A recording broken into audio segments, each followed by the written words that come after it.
Greetings and salutations, Game of Thrones fans. We're Peter and Adam, Ahoy hoy! here to interpret the formulae once more and bring you all the wisdom of the flames. Who are this week's biggest winners? The biggest losers? Anyone else still wondering who shit Tormund's pants? It wasn't us. But first, we have a couple viewer questions that we need to address. The first question here comes from Peter Dinklage. Question is, can I have an extension to my picks if I'm unable to watch the show?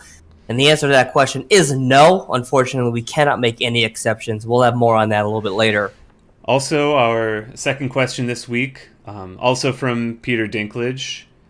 Can I be friends with you guys? Answer is no. We have enough friends already. There's a long wait list. There is a long wait list, and to be honest, he's nowhere near the top of it. Adam, who do we have up this week for the Copper Penny? The Copper Penny today goes to Boom Boom Boom Boom Varys. Do do do woo!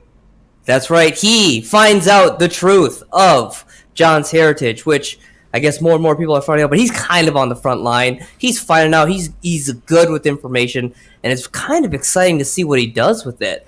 I want to see what happens, what he's going to do, and that was great. He also jumps in there, convinces Daenerys to not burn up King's Landing and to try to find a peaceful way, or at least show that you're pursuing a peaceful resolution to this whole debacle. I think the quote was something like, Your Grace, you told me to tell you if I ever thought you were making a mistake. Well, right now you're fucking up big time. It was some kind of quote like that. Yeah. Daenerys, yeah. She burns people, and she threatened to burn him, and he's not worried about being burned. That's right. He is immune to Dany's burns on this one for sure. What I'm happy to see with this is that we remember a few seasons ago where he sort of revealed his motive as being loyal to the common people, sort of sticking up for the quote the realm. Himself coming from a low birth and rising up through the ranks. And it's good to see, at least from my point of view, from the Flames' point of view, apparently, that he remains loyal to the common people and always does what he thinks is in their best interest, even if it's not best for him personally. When he first said that he was loyal to the realm in the first, I didn't really know whether or not to believe that. And we continue to see actions that he takes to protect the people, and now I know exactly where he stands, and this is going to be a problem moving forward. I'm excited to see how he's positioned himself to maybe needle a little bit at the queen, or really put his foot down if he has to. I'm excited. Yeah.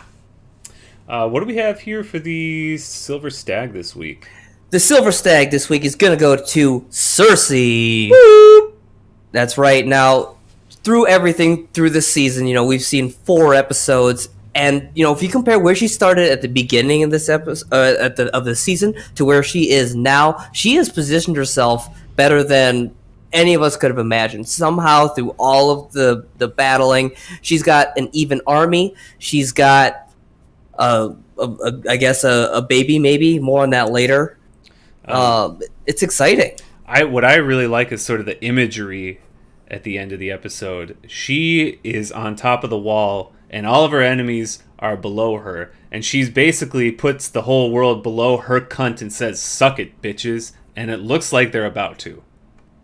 It does look like it. She's on the verge of one of the greatest comebacks of all time. She started out this whole series being down 3 dragons to 0. Now she's close. She's at 1-0. She could tie it up in this next game. We don't really know.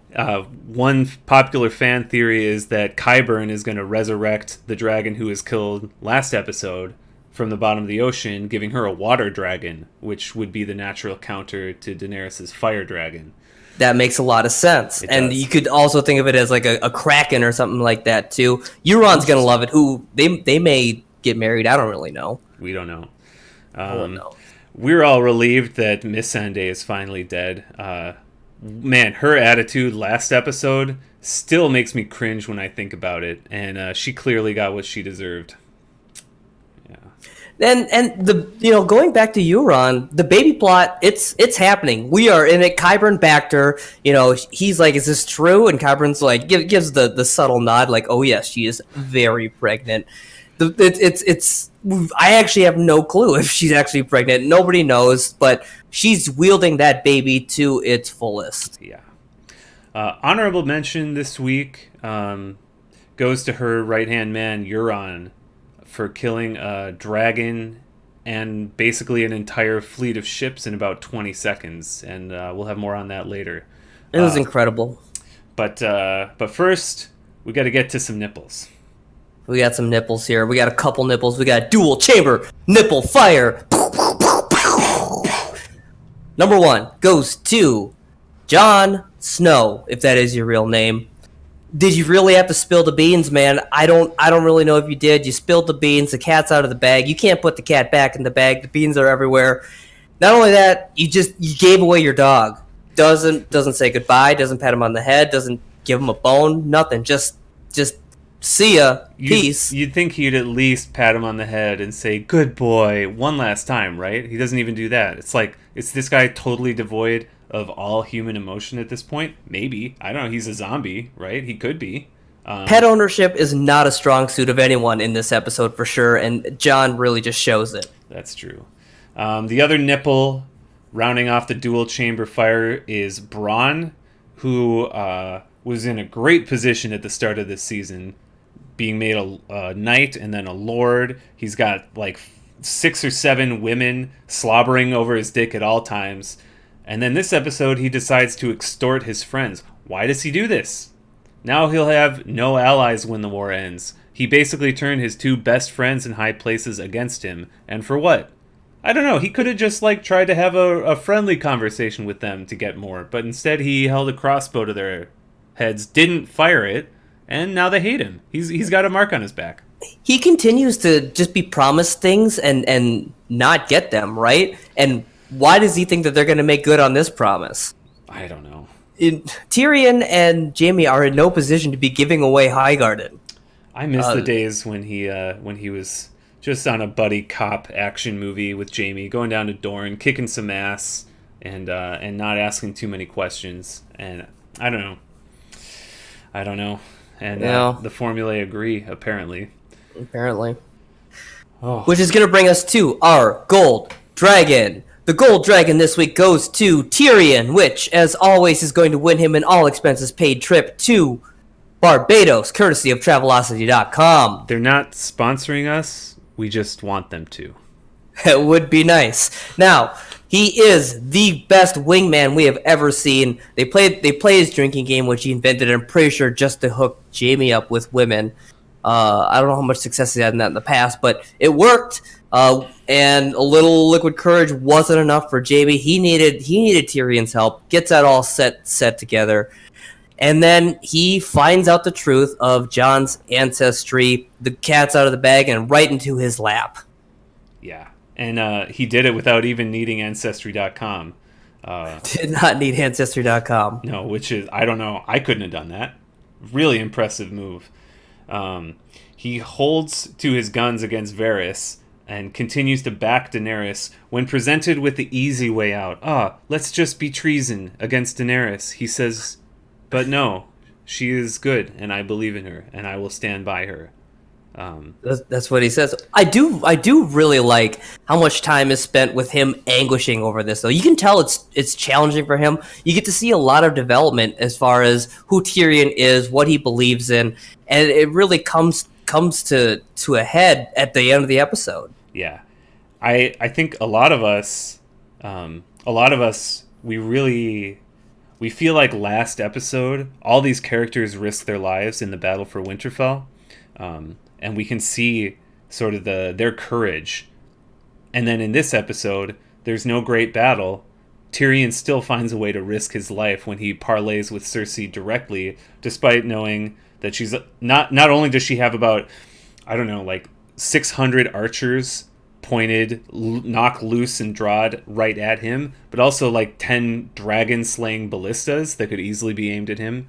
And she's already sent a hitman after him. And he just talked to the hitman, one scene earlier. It's incredible.